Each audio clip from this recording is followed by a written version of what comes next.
ఇక ఆధార్ కార్డుకు ఓటర్ ఐడిని అనుసంధానం చేసే దిశగా సిఈసి చర్యలు తీసుకుంటుంది. పలు శాఖల కార్యదర్శులతో ఈసీ సమావేశం నిర్వహించింది.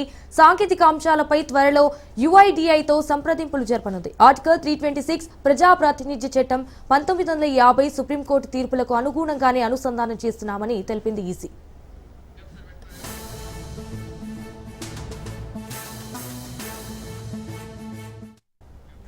ఆధార్ కార్డుకు ఓటర్ ఐడిని అనుసంధానం చేసే దిశగా సిఈసి చర్యలు తీసుకుంటుంది. పలు శాఖల కార్యదర్శులతో ఈసీ సమావేశం నిర్వహించింది.